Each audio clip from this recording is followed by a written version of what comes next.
ఇది very very complicated, అంత తేలిగ్గా అర్థం కాదు. ఏంటి అంత అర్థం కాదని గట్టిగా చెప్తున్నారంటే నాకు అర్థం కాలేదు కాబట్టి. మా మాజీ మంత్రులకేమో పోలవరం ఎప్పుడు పూర్తి చేస్తాం రాదు, it's very very complicated issue.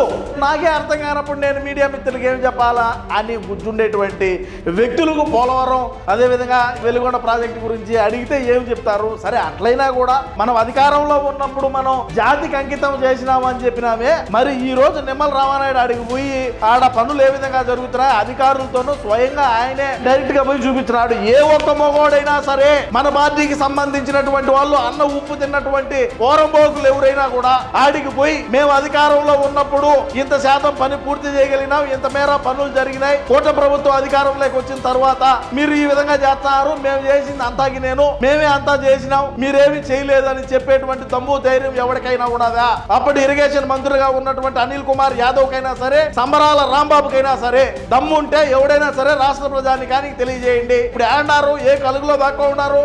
మరి ఈ రోజు నిమ్మల రామానాయుడికి సమాధానం చెప్పే దమ్ము ఉంటే బయటకు వచ్చి సమాధానం చెప్పాలి కదా. మనము గతంలో మీడియా మిత్రులు అడిగినటువంటి ప్రశ్నలకే మనోళ్ళు సమాధానం చెప్పలేదు అంటే మరి అది ఎప్పుడు పూర్తి చేస్తాను నాకే తెలియదు, ఆ డయాఫ్రమ్ వాళ్ళు ఇంకొక వాళ్ళకు నాకే తేడా తెలియదు, మరి నేను నీకేం చెప్తాను అని అన్నటువంటి మన బోకులంతా కూడా ఈ రోజు దీనికి ఏం సమాధానం చెప్తారు?